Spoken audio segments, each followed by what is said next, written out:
Sardor aka, siz bugun baxtlisiz chunki Voh. Men baxtliman chunki ko'rayotgan o'zing Abdurahmon shu gaplarim esimda qolsin. Har shanba, yakshanba uyimda ham bo'lmayman, balkim Toshkentda ham bo'lmayman.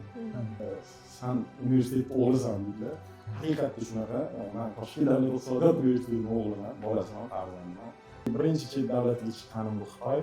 Londonda sayohat bo'lgan adashmasam. Borgansizlar birga. Assalomu alaykum. Sizlar bilan Unigap podkasti va bugungi mehmonimiz Rahmatullayev Sardor Avzalovich bo'ladilar. Bugungi podkastimizni sizlar bilan Davlat auditi fakulteti talabasi Isoqul Quvonchbek va buxgalteriya hisobot fakulteti talabasi Ibrohimova Bahora. Sardor aka, xush kelibsiz. Xush kelibsiz. Assalomu alaykum. Men ham menejment fakulteti talabasi Sardor Rahmatullayev. Lekin sizni ko'pchilik international deb taniydi. Shunaqa. O'zingiz haqingizda qisqacha gapirib bersangiz. Tanishtirib o'tsangiz. Gapni demak, men o'zim studentligim yetishdan boshladim. Ko'pchilik chet eldan mehmonlar kelganda ular xoh ana shu dasturlarga, xoh o'qituvchilar, professorlar yoki bizning universitetimizda o'tkaziladigan konferensiyalarda ishtirok etish uchun keladigan professor o'qituvchilik kelganda ham ustozlarim aytishadi, sen o'zing studentliging yetma. Studentliging yetma, ular senga pastroq nazar bilan qarashadi degan ma'noda gap aytishadi, lekin men ular kelish o'sha gapga inobat qilmasdan kelish bilan men studentman deb aytib qo'yaman. Men studentman. Lekin ular o'sha ularni Toshkent bo'ylab yoki Samarqand bo'ylab sayohatlar qildirganimizdan keyin dasturlarim bilan o'zimiz o'sha dasturlar bilan Toshkentlarni ko'rsatganimdan keyin ularga xullas O'zbekistondan maza qilib ketishayotganda men san studentliging baribir isha olmayman, sen student emassan deyishadi. Harakat qilaman ko'pincha ularga birinchi bo'lib studentligimni ko'rishga. Bizda ham xuddi shunaqa bo'lgan. Birinchi kurs maktabida kirishlari bilan boshlaganlar. Men o'z talabaman, sizlarga o'xshagan talabaman deb boshlaganlar. O'shandan demayman, o'rganib qolgan ekanman. Lekin prям vau, hammada ajoyib taassurot qoldirgansiz birinchi kunda. Eng esda qolardigan. Da, shunaqa. Ko'pchilik talabalarimiz mana uni siz hamma qarshi chaldiradigan akasi deb qo'yadi. Yo'q, men demak, qarang. Qarshi chalganda insonda mana dopamin moddasi doim bo'lgan aytaman. Sen baxtlisan degan gormonni beradi. Demak, o'sha dopamin kelganda inson nimadirlarni shu his-hayajonda aytmoqchi bo'lganim, eslab qolish oson bo'lar ekan. O'shaning uchun odamlar meni yaxshi kayfiyatda, menimcha yaxshi odam deb eslab qolishga harakat qiladi. Hop, universitetga kirishdan oldin o'zi qanaqa fikrda bo'lgansiz? Universitetga kirgandan keyin nimalarni kutgansiz? Shu sohada davom ettirishingizni bilganmisiz? Meni shu ota tarafdan ko'pchilik ichki ishlar yoki harbiy tuzilmalarda xavfsizlik organlarida ishlaganim uchun yoshligimdan shu nima desa bo'ladi, vatan himoyasi deymiz-ku, yoshligimdan o'sha katta o'zing kim bo'lasan desa, men bo'laman deb yurgan ekanman. Umuman olganda shu yoshligimdan demayman-da intilish bo'lgan, harakat bo'lgan, lekin 3 yil ketma-ket Qurolli Kuchlar akademiyasi, o'sha payt jamoat xavfsizligi Milliy gvardiya instituti, undan tashqari oxirgi ichki ishlar akademiyasiga topshirganimni kirolmaganman. Lekin uni iqtisodiyot universiteti, ya'ni hozirgi jonajon universitetim onam aytadilar, sen universitetda o'g'lisan deydilar. Haqiqatda shunaqa. Men Toshkent davlat iqtisodiyot universitetining o'g'liman, bolasiman, farzandiman. Bundan xursand bo'laman va shu universitetga adashibroq kirib qolganimdan men umuman taqdirimdan roziman. Chunki ustozlarimiz aytishadi, shu talabalik chog'ida nimaga erishish mumkin bo'lsa, sen umuman olganda studentligingdan maksimal foydalangan, men bilgan yagona studentsan deyishadi. Menimcha bilmadim, ustozlarimiz qo'llab-quvvatlashib, ozgina o'zimizni harakatimiz bilan bo'lsa kerak, chet ellarda o'qish, chet el atmosferasini ko'rish, undan tashqari mana birinchi, ikkinchi kursligimda fakultet yetakchisi bo'lib, Shohro'ga Boymurodov bilan Yoshlar ittifoqida faoliyat yuritishimiz, bular hammasi ozgina harakat, lekin ko'p qismi ustozlarimizni, akalarimizni o'ziga yaqin olib, qo'llab-quvvatlagani deb o'ylayman. Universitet haqida gap ochildi. Keling, universitetga kelgan birinchi kuningiz haqida gaplashamiz. Birinchi o'rinda men umuman olganda xuddi siz ham kelganingizda biz birinchi kurs maktablarni tashkil qilganmiz-ku. Xuddi shunaqa bizga ham birinchi kurs maktablarni tashkil qilishgan. Endi men kelganimda to'g'risini aytaman, otasini erkatoyi, birinchi kurs kelganimda otasini erkatoyi qanaqadir ma'noda mana shunaqa narsa bo'lardi. Birovni o'zim ham tan olaman buni, birovni qanaqadir mensimaslik degan narsalar bo'lardi menda. Demak, universitetga kelgan kunimdan xuddi sizlarga o'xshab, mana Farangiz, men Farangizni keyin bu klubda bo'lardi qizlar, o'sha payt birinchi kirishganda menda yaxshi taassurot qoldirishganda. Keyin u yerda ular tomchi charity degan bizda harakat bor. O'sha klubimizni reklama qilishgan paytda men ularni savolga tutaverardim, savol beraverardim. Ularni gapirayotganda nutqi ham yoqmasdi, tushunasizmi? Aytmoqchi bo'lganim menda to'xtadim o'sha payt. Shuni o'rnida men turib gapirsamchi degan gapni hozir turib gapiraman yoki shuni o'rnida men bo'lganimda unaqa derdim, bolalarni aldab yurdim deganman, lekin keyingi yil ikkinchi kursligimda men gapirishni boshladim. Demak, 3 yildan beri shu tanishtiruv haftaligida birinchi yil ikkinchi kursligimda tomchi charity yoki fakultetimni obro' e'tibori uchun gapirganman. Ikkinchi yil ya'ni 3-kursligimda xalqaro bo'lim.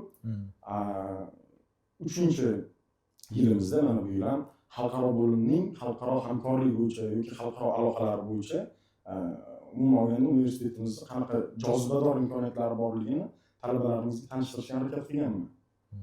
Shundan faqat tanishtirmaganman deb o'ylayman, chunki orada men iltimos men 4-kursgacha ma'lum bitta xatolarni qildim.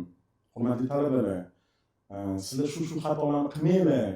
Sizlar boshqacha bo'linglar. Iltimos, sizlarda mendagi studentlik bo'yicha tajribali inson bor. Sizlarga yetib jon kuydirib aytganim, men qarsiga chaldirganim hammasi talabalarimiz esida qolgan.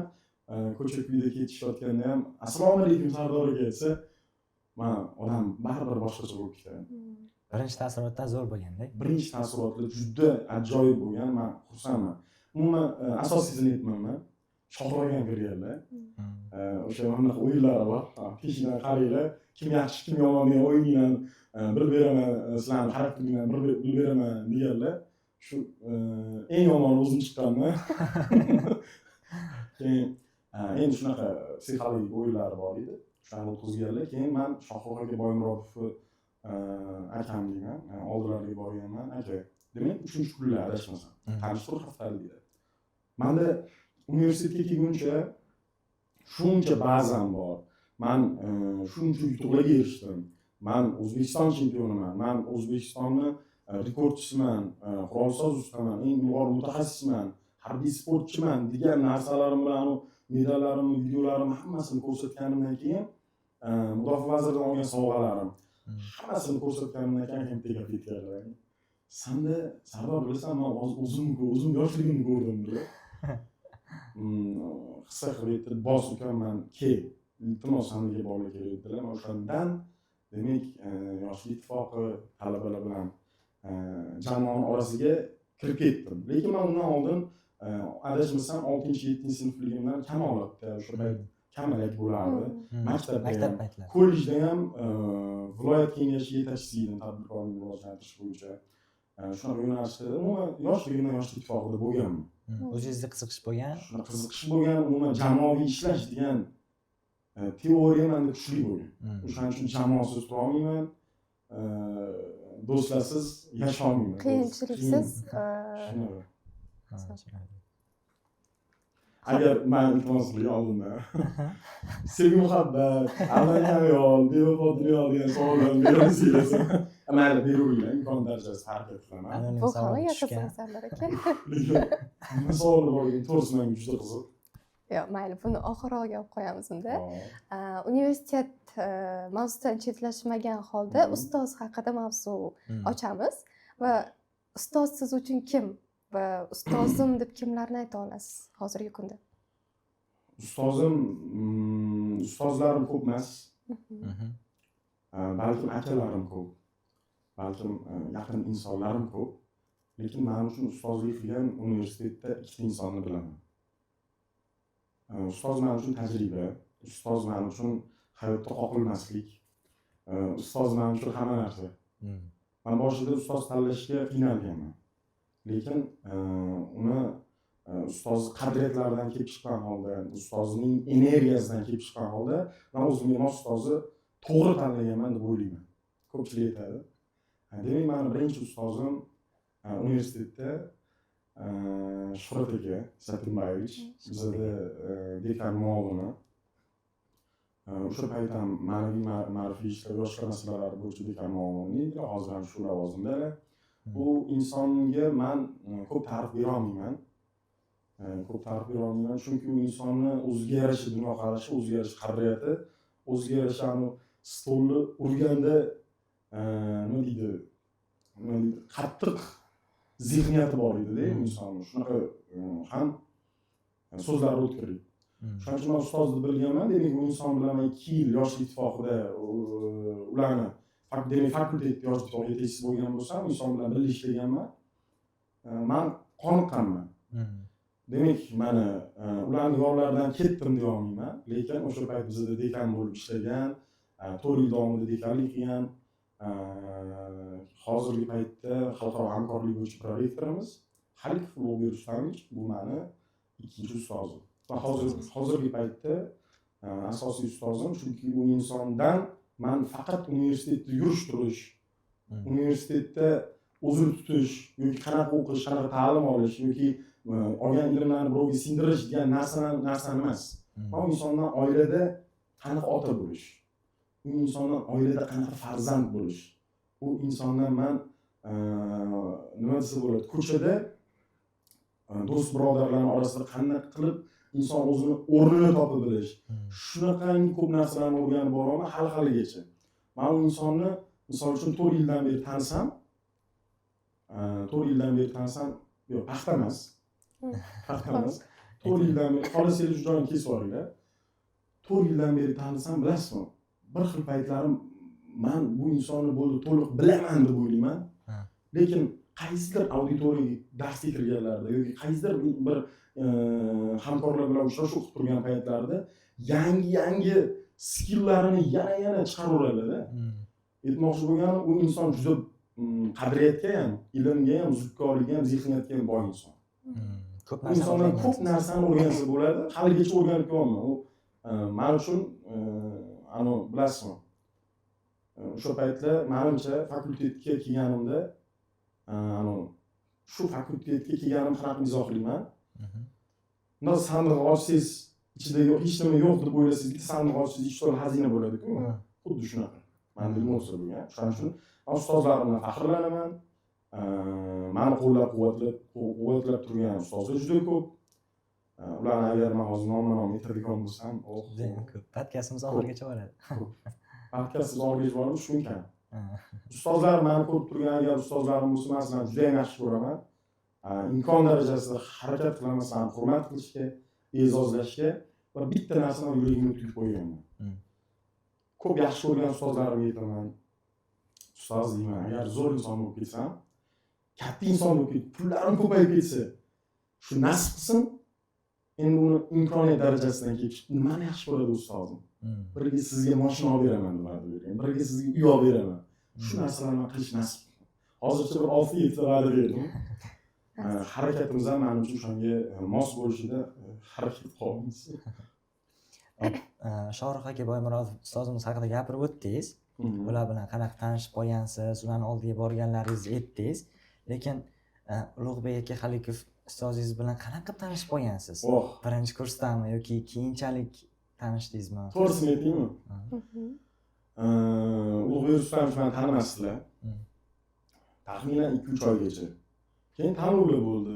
Tanlovlarda qatnashganimda yoki startap loyihalarni amalga oshirishda birinchi, ikkinchi o'rinlarni olishni boshladim. Universitetda vazirlik imkoniyatida ikkinchi o'rin olganimdan keyin va ular meni yaqindan tanishib boshladilar. O'sha rasman qaysidir Telegram kanalda, ya'ni universitetimiz Telegram kanalida chiqsa,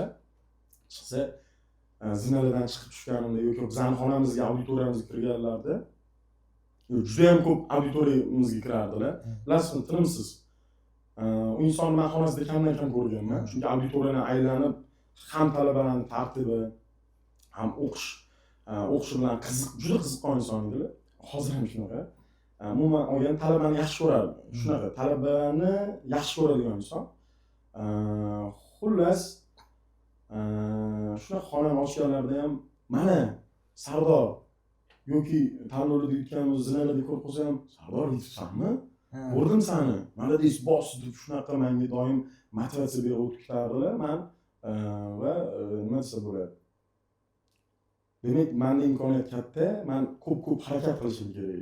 O'zingizga ishonchingiz yanada ortib o'zimga, boradi. to'g'ri aytdingiz, o'zimga ishonchim yanada ortardi.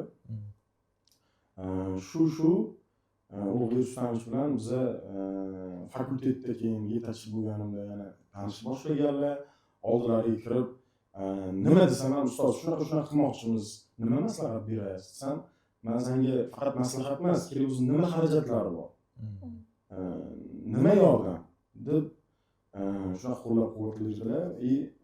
Men shu paytdan aytarkanman, o'qituvchi bo'lsa, dekan bo'lsang shundoq bo'l, ustoz bo'lsang shundoq bo'l deb shu taqdir taqozo qilib ustoz shogird bo'lib qoldik. Hozirgi paytda demak prorektorimizni qabulxonasi kotibi bo'lib u inson bilan birgalikda faoliyat yurg'izmoqda. Men bundan xursandman.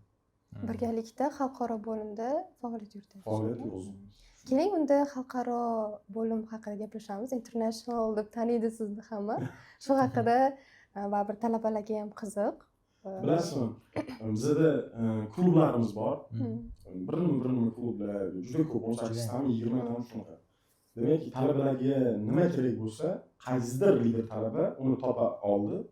Demak, klub ochdi, o'ziga jamoa to'pladi va o'sha jamoasi bilan ma'lum bitta missiya uchun harakat qilib borishmoqda. Bu klublar bizda juda zo'r rivojlangan. Kerak bo'lsa boshqa oliy ta'lim muassasalariga namuna sifatida ko'rsatiladi. Men Yoshlar ittifoqidan to'g'ri xalqaro bo'limga o'tdim. Juda o'zim ham xafa bo'lib o'tdim. Chunki baribir ichimda bir nima qoldiki, men endi jamoamsiz yashaymanmi? Men endi shuncha to'plagan jamoam, men bo'lmasam hamma har tomon ketib qoladimi? Qani meni jamoam dedim, lekin orada bir oycha o'ylab yurdim, to'xta, xalqaro bo'lim bo'lsa, nimaga biz chetga yuboradigan grantlarni yutishda yordam beradigan, xat hujjatlarni tayyorlashda talabalar bilan bevosita muloqot qiladigan klub qilmasligim kerak edi. To'xta, jamoa qilaman dedim. Bu sentyabrning 2 sentyabr kuni hayolim keldi. Demak, avgustda xalqaro bo'limga o'tdim, sentyabrda Shohroga molga bordim, men international klub ochaman dedim. Nima qilasan uni deydilar. Keyin tushuntirib berdim, aka, shuni chetga jo'natamiz. Xalqaro bo'limga volontyorlarni beramiz, yordam beramiz, xalqaro bo'limni ish faoliyatini yaxshilaymiz deb turib harakatni boshladim. Demak, jamoa to'plashni boshlaganimda bilasizmi, kutilmagan, men o'zim kutmagan nima desa bo'ladi, hodisa deydim. Telegram kanal ochaman-ku. Demak, o'sha yilning o'zida 3000 ta odam Telegram kanalimga qo'shildi-da. Demak, o'zi kelgan talabalarimiz 42 ta. Shu darajada bolalarda, ya'ni talabalarda chet elga ketish, chet elda o'qish orzusi juda ko'p ekan. Men o'sha orzuni, ya'ni o'sha orzuga yetishib bo'lgan energiyani men bolalarga, talabalarga singdira oldim shu kuni. Demak, birinchi viskadan boshlaganmiz reklamani. Juda xursand bo'lib ketganman. Shuni talabalarga 20 daqiqa gapirardim. Shuni tashqariga chiqib Telegram kanalimga qaraydim-da. Shunaqa darajada odam xursand bo'lib ketardim. Demak, ishtiyoqim oshib, birinchi yil bilaman, juda ham kuchli taqdimot qila olmagan bo'lsam, keyingi yillar demak uni rivojlantirishga harakat qildik. Hozirgi paytda ham talabalar qamrovi bo'yicha xalqaro bo'limning Telegram sahifasi yoki Instagram sahifasida doimiy 6000 ga yaqin talabalarimiz Telegram sahifamizni ko'rib borishadi, kuzatib borishadi. Biza tashlab borayotgan o'sha grantlarimiz, e'lonlarimizdan foydalanib, bilasizmi, hozirgi paytda bir yil ichida, ya'ni 2025-yilning o'zida 237 nafar talabamiz butun dunyoda akademik almashinuv dasturlarida ishtirok etdi. Exchange program deymiz. Juda biz uchun katta yutuq. Bilasizmi, men birinchi yoki ikkinchi kursligimda adashmasam xalqaro bo'limga kirganman. Shu 11-etajda bo'lardi, hozir ham 11-etajda xalqaro bo'limga kirganman. Qanaqa grantlarlar bor o'zi? Qanaqa chet elga jo'nab borish mumkin? Biz ham universitetga ham borish mumkinmi deb savol berganimda men javobdan qoniqmaganman. Ya'ni to'liq bo'lmagan. Men o'shaning uchun Telegramda doimiy e'lonlar berib yoki o'sha talaba oddiy biron bitta telegramdan doim yozinglar deyman, telegramdan yozinglar deyman. SMSga yozishganda ham ko'p yozishadi, juda ko'p yozishadi. Elementarniy savollarga ham javobni mendan olishni xohlashadi. Misol uchun ChatGPT bor. Work and travel qanday dastur deyish uchun oddiy misol. Lekin talabalar mendan javob olish kerak. Yoki men shu darajada singdirganman buni bilmadim. Zo'r boshida SMSlar keladi. Men haligacha keladi. Bilasizmi, birinchi kursda baribir ularcha qanoti bor qushda 3-4 kursda sal agar qobiliyatlari yoki liderlik salohiyatlari bo'lmasa talabada, o'zini sota bilish qobiliyatlari yaxshi bo'lmasa, ular qanotsiz qushga aylanadi. Lekin birinchi kurslarimiz endi kelganlar ular qanotli qush. Men ularga shunaqa deyman. Ularga hamma narsa mumkin. Men o'shani to'g'ri qabul qilaman, chunki men ham birinchi kurs bo'lganman. Shu bilan ular SMS olishadi. Bir kundan so'ng 30-40 ta odam yozsa assalomu alaykum deydi. Men hamma talabalarimizga sizlarga aytganman. Aytgansiz. Men va alaykum assalom deyman. Alaykum olmasak bo'lmaydi. Keyin yaxshimisiz deyishadi. Keyin men nima deyman? Yaxshiman, sog' salomatman, shukr yozamanmi? Keyin ular yozadi. Qalaysizmi? Baraka topgur. O'zi nima gap desam, sog'liqlaringiz yaxshimi deb qo'yadi. Men shu darajada demak, men bilan yaqin muomalada bo'lib, keyin savollarni berishni xohlaydi-da. Lekin men agar xursand bo'lardim, o'sha payt talabalarimizga aytardim, hurmatli talabalar, sizlarni dardinglar yoki nima savolinglar asosiysi. Shuni to'liq yozib olinglar. Men harakat qilaman, rulda bo'lishim mumkin, ustoz bilan bo'lishim mumkin, tadbirda, konferensiyada ishtirok etayotgan bo'lishim mumkin. Gol qilib sizlarga qaytarib tashlab yuboraman deb tushuntirganman, lekin baribir talabalarimiz shunaqa chiroyli yozishadi, ishonasizmi? Bir xil payt to'g'risi ko'p SMSlarga oxirgi payt o'zim ham sezyapman. Hozir ham 3 kundan beri javob berilmagan 40 ta, taxminan 42 ta adashmasam bor ko'rdim. Javob berolmay qolgan insonlarim bor. Demak, men uni aybimni tan olaman, harakat qilaman javob berishga. Lekin talabalarimizdan iltimos qilardim, kimgadir murojaat o'tganda nima desa bo'ladi? Birdan to'liq nima desa bo'ladi shu? Qanaqadir savoli bo'lsa yoki murojaat qilish kerak, bilmoqchi bo'lgan narsasini yozgan yaxshi. Yozgan yaxshi. Ular shunaqa. Shu.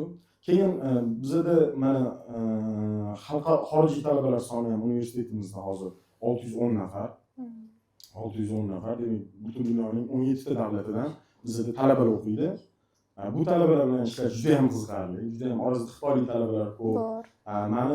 Men Xitoyda o'qigan paytim bu yoqda menga ism qo'yishgan, chunki Xitoyga borganingizda sizni Sardor deyman ochishgan. Keyin menga bitta o'qituvchi ism qo'ygan edi, shu xitoylik o'qituvchi Sadda edi. To'xtadim, qanaqa ism o'zi? My Chinese name Saku. Shu bilan butun xitoylik yoki Yaponiya yoki Koreyalik mehmonlarga men o'zimni Saku deb tanishladim. Shunaqa nom menga yoqqan, shu bilan xorijiy talabalarimiz ham shunaqa bilishadi. Tushunarli. Xo'p, hayotingizda hammasi mana shu yerda o'zgargan degan on bo'lganmi? Aynan nimadirda, aynan qaysidir voqea bo'lganki, shunda hayotim meni o'zgardi deysizmi? Bor. Armiyada. Armiya 1 yillik, bilasizlar, muddatli harbiy xizmat. Oilam juda ham mendan muddatli harbiy xizmatga ketishimdan norozi bo'lgan. Lekin men shu ketar ekanman, baribir 2-3 kun avval onamni, oilamni, otamni tarbiya nima deydi, singdira bilishim kerak edi. Va shunaqa gaplarni aytganman. Ona, ota. Men shu muddatli harbiy xizmatga borib olmanmi? Shu armiyadan nasib qilsa askar armiyadan nima olib kelish kerak bo'lsa yoki olib kelish mumkin bo'lsa, men va'da beraman, hammasini olib kelaman. Va'da beraman. Siz kelganimda yoki o'sha paytda o'zida armiyadaligim o'zida siz meni faxrlanib o'tirasiz. Demak, armiyada 21 kun boshida har kun kechqurun yig'lardim. Har kuni kechqurun sog'inch. Demak, o soat 10:00da ana sog'inish emas, menda sog'inish hissi unchalik zo'r rivojlangan emas. Tashqi sog'inish hissi oilamdan boshqalarga nisbatan o'lgan desam bo'ladi. Ana endi nega yig'laganim bilasizmi? Boshida 1 yillik harbiy xizmatga 1 oy tayyorlov bo'ladi. Bu degani plast deymiz, saf nima deydi, saf maydoni, saf maydoniga chiqib harbiycha yurish, harbiycha etika, estetika, tartib, umuman tamoyil hammasi tushuntiriladi. Endi kechqurun oyoqlarim og'rigandanmi bilmadim, har kuni kechqurun fikr qilardim. Demak, men armiyada 1 yil davomida shu ko'rinishda o'tamanmi? Chunki bizda 936 ta askar bor, bilasizmi? 936 ta askar. 55 ta men bilan birga borgan, o'sha Toshkentlik bor deydi. 936 ta askarga o'xshab men xuddi shu ko'rinishda o'tamanmi? 1 yil shunaqa o'tib ketadi, men har kun yig'lardim. Ishonasizmi, bo'yi 2 metr 10 santimetr bo'lgan, 2 gavdali bolalar ota-onasini chaqirtirib armiyadan ketgan edi, men ko'zim oldida. Bu ham isnot bu. Armiyaga kelib 3 kun 4 kun yashab, menga to'g'ri kelmadi. 1 hafta yashab, men to'g'ri kelmadi, men ketaman deb qochib ketish. Umuman erkakchilik ham to'g'ri kelmaydi. Shuning uchun men ichimdagi ikkita inson doim meni qiynaydi. Men shuning uchun men yig'laganman deb o'ylayman. 21-kun esimda. 21-kuni o'zimga maqsad qo'yganman, chunki men armiyada kundaligim bor. Shuncha yozardim, har kuni yozardim. Har kuni kechqurun hamma 10:00 da uxlasa, men 1 soat yozish bilan shug'ullanardim. 600 taga yaqin surat to'plagan ekanman. 600 taga yaqin, demak, men chunki ko'p musobaqalarda qatnashganman. Bu degani harbiy qism, bu degani harbiy okrug, bu respublika musobaqalarida qatnashganmiz, qurolsoz usta yoki eng ilg'or mutaxassis guruh tanlovlarda. 21-kun nimaga men to'xtatganman bilasizmi? Nega? Samarqandlik bitta ustozim, o'sha armiyalik ustozim, demak, men hayotimni o'zgartirgan ustozim. Shunda o'zi birinchi bo'lib 12 ta bolani saralab ketganlar. Chaqqon, chayir, baquvvat. 12 tadan biroz 9 tasi 3 kundan keyin belim og'riyapti, o'tim og'riyapti musobaqadan qochib kelgan. Musobaqaga tayyorgarlik jarayonidan qochib kelgan. O'sha ustozim bitta gapi bor edi, yo'lni bitta olimi gapi, mashg'ulotda qiyin bo'lsa, jangda oson bo'ladi deydilar. Shuning uchun bizga mashg'ulot juda qiyin tashkil qiladi. Qolgan 23 qurol turi bo'yicha shug'ullansak, qolgan 22 ta jamoa bizdan shug'ullanishimizni ko'rib, yurak achinib ketardi. Shu darajada tarbiyali edi. Demak, 21-kuni meni oldimga keldi ustoz. "Ey, polvon" dedi, chaqirdi. Men u payt 110 kilo bo'lgan ekan, hozir ham 110 kiloman. "Yur, musobaqaga qatnashsanmi?" dedilar. Kecha o'yladim shuni, kecha maqsad qo'ydim. Ketdik deganman. Sendagi bola kerak dedilar, ket o'shandan boshlab. Kuniga 3 mahal 3 kilometrdan cross topshirardik. O'zi bu juda qiyin, tasavvur qilish ham juda qiyin. Ular shu ustozning hayotini o'zgartirdi. O'sha ustoz menga bergan taklif o'zgartirdi. Demak, taxminan 18-20 kunda men 25 kilo vес tashladim. 78-79 kilolik juda chayir, juda ham armiya tilida jangovar yigit. Shu bilan mashg'ulotlarda yoki musobaqalarga tayyorlandi, yoki kuchli natijalarga erishishda o'zini irodasini ko'rsatdi deb o'ylayman. Men o'sha ustozni topganimdan faxrlansam, bilasizmi? U ustozim meni o'zgartirganidan, mendan qanaqa kuchli, irodali askarni, jangovar askarni, shiddatli askarni tarbiyalaganidan hammaga maqtanib yurardi. Hammaga serjant chaqirardi, boshlig'ini chaqirardi. Mana qurolni sochib yig'ib berdilar. Shunda qolgan 40 ta musobaqachi askardan shuni rekord qilib qo'yardim. Bu meni shogirdim deydilar. Shunaqa faxrlanardim. Keyin bizdan bir tonnalik qurolimiz bo'lardi. Uni sochib yig'ishimni hammaga ko'rsatardilar. Eng katta qurol bizaniki edi, chunki sochib yig'ishimni ko'rsatardilar. Rekordlarni qo'yardim, ustozim faxrlanib o'tirardi. "Ey, ko'rasizmi, meni bolam 25 kiloga ozgan. Kelganda 110 kilo edi. Kelganda 3 ta turniy tortilardi. Hozir qara, 25 ta turniy tortilyapti." Shunaqa faxrlanardilar. Men u payt men o'zimdan faxrlanib ketardim. Demak, o'sha payt meni hayotimni o'zgargan, kuchli burilish yasagan nuqta o'sha joy bo'lgan. Xo'p, nechta davlatga borgansiz, Sardor aka? Shu paytgacha 7 ta davlatga borganman. Keling hozir qaysi davlatga borganim, voqealar lekin juda qiziq, voqealar juda qiziq, ishonasizmi? Misol uchun men maktabda inson bo'ladi-ku har xil. Misol uchun sizlar bitta maktabda o'qib, keyin universitetga kirgansizlar. Men maktabda ham o'qiganman, kollejda ham o'qiganman, ikkita joyda mudofaa tizimida ishlaganman, armiyaga ham borganman. Bitta firmada ishlaganman, sotuv bo'limida. Undan keyin universitetga kirganman. Har bitta hayotimni burilishi yoki har bitta ko'chasida o'zgarish voqealar bor-da. Buni agar men gapiraman desam, lekin doimiy harakat qilaman. O'sha gapirmoqchi bo'lgan gapimni do'stlar davrasida eslab aytib berishga harakat qilaman. Uni olganda dahshat voqealar bor, dahshatlar. Lekin eng esda qolarlilar men uchun chet elda bo'lgan. Chet elda bo'lgan. Demak, birinchi chet davlatiga chiqqanim bu Xitoy. $3000 grantni yutib, yutishgan bir o'qituvchim sababchi bo'lganlar. Demak, o'tga borganimizdan keyin men o'zi ko'chalarda ham o'zim bir boshqacharoq tutishga harakat qilaman, oddiy odamlarga o'xshamaslikka harakat qilaman. Xitoyga borganimizdan keyin men ko'p narsani o'rgandim. Yaxshi tarafdan ham, yomon tarafdan ham qiziq voqealar ham juda ham ko'p bo'lgan. Men chet davlat, 7 davlatga chiqqan, bu qo'shni davlatlarimiz, Afg'onistondan tashqari va Turkmanistondan tashqari, Turkiya, Angliya, Xitoy shu davlatlarda bo'lganman. Shunda Xitoy tilini bilasizmi? Yo'q, Xitoy tilini men bilmayman. Xitoy tilini o'rganmoqchi bo'lganman. Demak, 1 oy shu o'quv kursiga borgan bo'lsam, to'xta deganman, bo'lmaydi deganman. Chunki o'zida odam baribir biladi-ku, qaysidir tilni sevishi. O'sha payt 1 oy Xitoy tiliga borganimdan keyin qanaqadir ma'noda o'rganishim qiyin bo'lgan. Keyin sen o'zing yaxshi ko'rgan turk tilini o'rgan, hozir turk tiliga o'zim berganman, yaxshi. Turk tilidan o'rgandik, menga juda ham yoqadi. Va qattiqdir O'zbekistonda ham turklar ko'p-ku, quruvchilikda yoki ma'lum bitta sohalarda ular bilan birini siz turkmisiz deb, men turk tilini bilaman, Turkiyada o'qigan, borganman deb gapirib xursand bo'lib ketadi. O'shaning uchun qanaqadir ma'noda baribir turkiy millat bo'lganimiz uchun turkiy tillarga qiziqishim baland. Shu sayohatlaringizdan mayli bittasini eng qiziqarlisini aytib o'tib keting. Ustozimiz Kamila Daniyarovna bilan birga sayohatingiz va unda bo'lgan eng esda qolarli voqea. Londonda sayohat bo'lgan adashmasam. Borgansizlar birga. Eng qiziqarli voqea. Yo'q, qaysi birini ayting, chunki har bitta kunimizda bilasizmi? Biz 11 kun davomida bo'lgan bo'lsak, Angliyada har bitta kunimizda dahshatli voqealar bo'lgan edi. Eng yaxshisini ayting. Yo'q. U ham aytolmayman-da.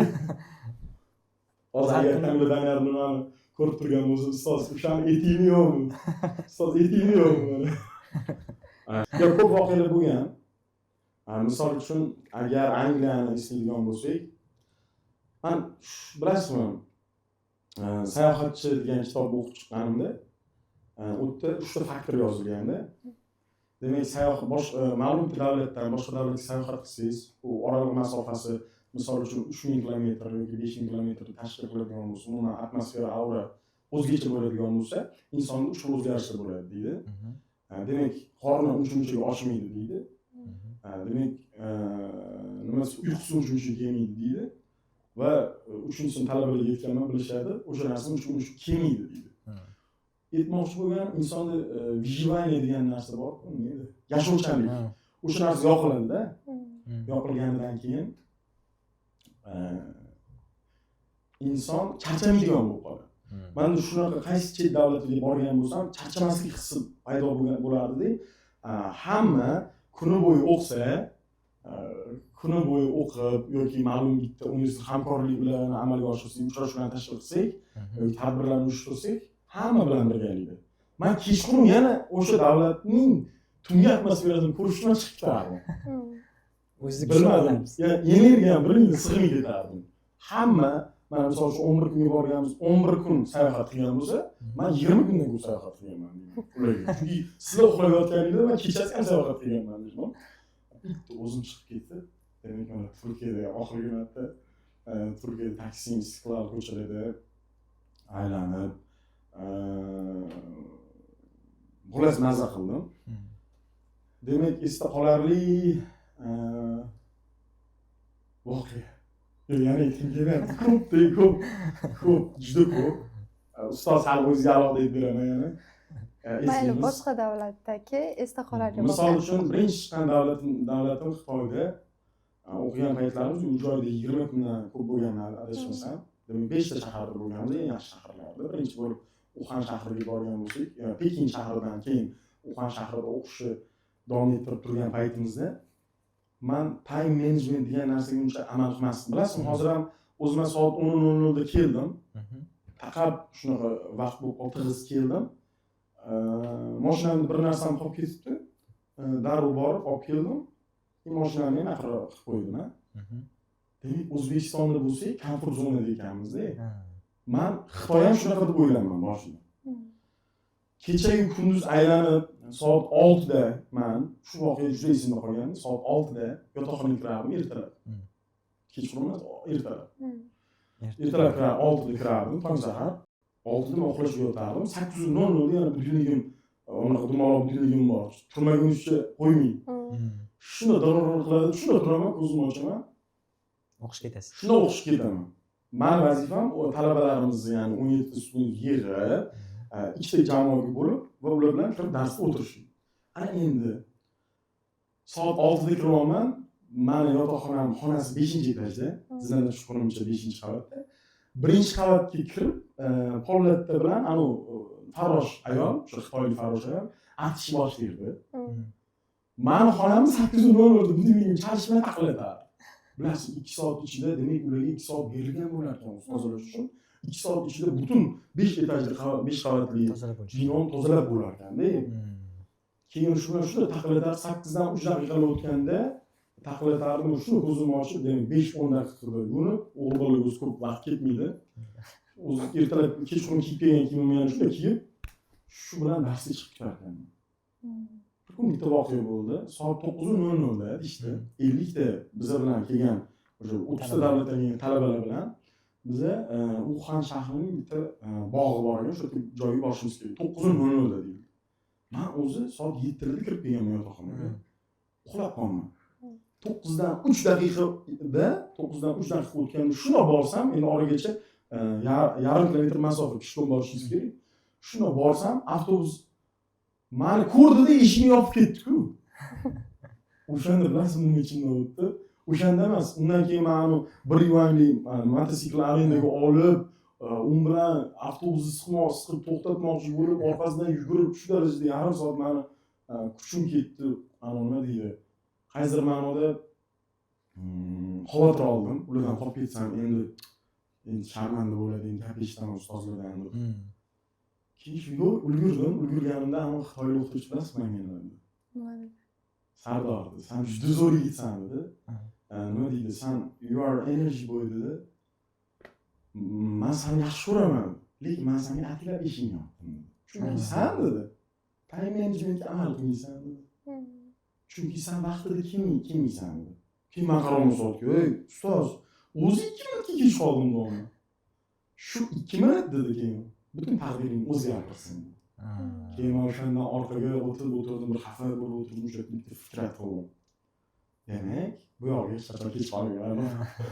Eng katta ta'sir qilgan. Eng katta time management bo'yicha dars bo'lgan voqea shu bo'ldi. Shunaqa. Hop. Savolni berdik. Talabalar uchun motivatsiya qanchalik muhim? Nima deb o'ylaysiz?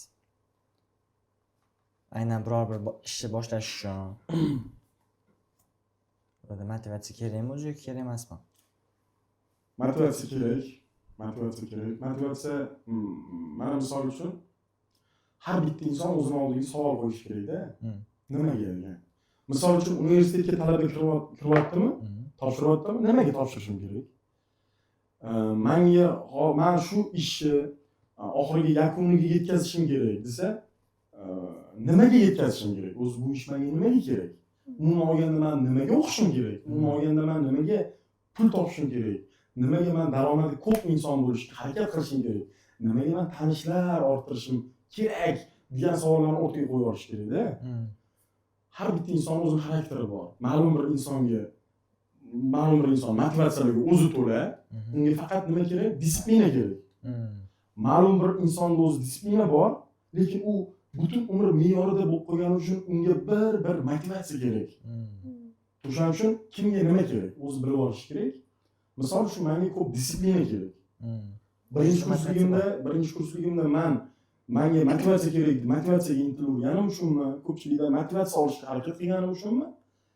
Mana shu paytga kelib motivatsiyaga to'yindim. Ana endi menga nima kerak? Ma'lum bitta ishlarimni boshlab oxiriga yetkazmayotganim yoki o'zimga bergan va'dalarimni ba'zi birlarini ustidan chiqa olmayotganim uchun menga disiplina kerak deb o'ylayman. Chunki hozirgi paytimda menga disiplina bo'lmasa, o'sha qo'ygan maqsadimga erishishda menimcha qiynalaman. Mana o'shaning uchun men talabalarimizga iltimos qilardim, savol bersin o'zi. Nimaga degan savolga bilasiz, ota-bobolarimiz javob bera olmaydi o'zi. Lekin o'shanga yarasha harakat qilsin deb o'ylayman. Xo'p, chet elda o'qishchi qanchalik muhim talabalarga? Chet elda o'qish shart. 4 yil mobaynida rus tilida xatyar deydi-ku. Hech bo'lmasa bir marta 4 yil mobaynida qaysidir grant yutib talaba chiqib kelishi shart. Chet elning ta'limi bilan, chet elning atmosferasi bilan, Iqtisodiyot universitetimizni nima deb bilamiz? O'zbekistonning Garvard deymiz, nufuzli deymiz. O'sha ikki xil ta'lim manbaini solishtirishni xohlayman men. Solishtirib o'ziga fikr atib berishni xohlayman. U joy baribir boshqa. Bilasizmi, bizdan kamida 100 yil oldinda baribir u joy boshqacha. Chet eldan olishman. Orasidagi farq juda ham katta. Orasidagi farq katta. Lekin men talabalarimizga maslahat berardim. Umri davomida agar hali chet elga chiqishmagan bo'lsa, bir xil talabalarimiz bor, 4-kurs hali qizil pasport yo'q, bilasizmi? Hech bo'lmasa o'zining yonidan bo'lsa ham qo'shni davlatga ham chiqib kelmaydi. Harakat qilish kerak. Umri davomida shu birinchi chiqqan davlatda men hammaga maslahat beraman. Xitoy bo'lish kerak deb o'ylayman. Xitoy bilasizmi, shu darajada jang kuchli ketadi, Xitoyda odamlar ko'p. O'sha joyda bir oycha yashasa, O'zbekistonda harakatdan to'xtamaydigan talabaga aylanib keladi. Shu energichni talabaga aylanib keladi. Energiyaga boy talabaga aylanib keladi. Demak, Xitoy, keyin Yevropa ketdi. Xitoyda o'zini bemalol ushlab yurgan, to'siqlardan bemalol o'tgan, tekshiruvlardan bo'ladi, aeroportda bo'layotgan voqealarda o'zini tuta bilgan talaba Yevropada bilasizmi, o'zini ona vatanida yurgandek bo'ladi. Shu maslahatni beraman. Mana shu chet elda topshirishda bizda imkoniyatlar bor. Shu haqida tushuntirib bersangiz talabalarimizga, qanaqa qilib kimga uchrashishlari kerak va grant yutish qoidalari haqida. Tak, hozir qisqa ma'lumot berib ketsangiz. Almashinuv dasturlari bizning universitetimiz juda ko'p. Men talabalarimizdan bitta narsani iltimos qilaman. Mana hozirgi paytda shu paytgacha 2 yil ichida demak 40 ta davlatga biz talabalarimiz almashinuv dasturi asosida ma'lum bir grant, nechidir foiz talabalarning o'zidan, qaysi biridir stipendiya beradi, qaysidir bermaydi, 100% yonidan sarflaydi. Shunaqa davlatga jo'natgan bo'lsak, men aytishim mumkin, kelgusida shu davlatlarga almashinuv dasturlari bo'ladi, exchange program, akademik mobilliklar, yozgi maktablar, spring, bahorgi maktablar, kuzgi maktablar bo'lishi mumkin. Nima deydi? Konferensiyalar bo'lishi mumkin. Sizlar borib ishtirok etib kelishingiz mumkin bunda, deyishim mumkin. Lekin bilasizmi, hozirgi talaba oldingi talaba emas-da. Men aytdim boya sizlarga, esingizda bo'lsa, men xalqaro bo'limga chiqib eshikni ochib, nima grantlarida bor deb so'ragan edim-da. Lekin hozirgi talabalarimiz bunaqa emas. Demak, hozirgi imkoniyat darajamiz bunaqa emas.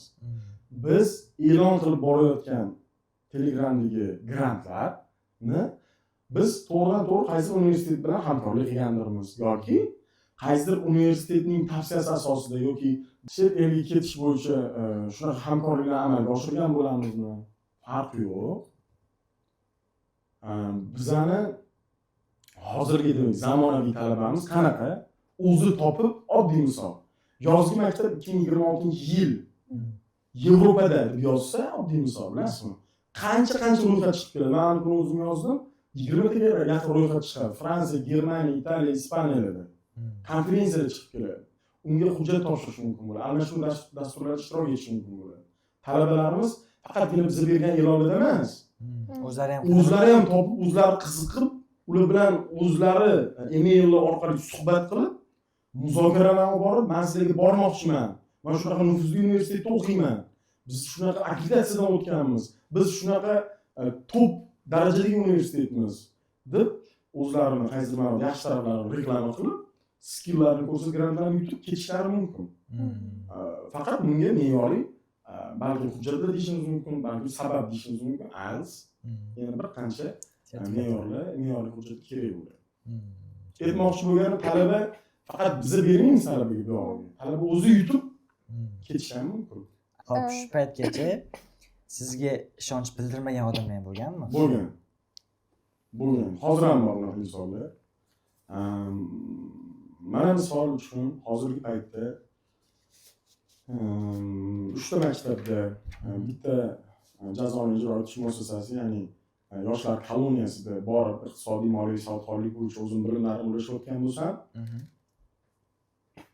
ma'lum bir darajadagi tashkilotga menga ishonch bildirishyapti, lekin ma'lum bir tashkilotlarning xodimlari ishonasizmi?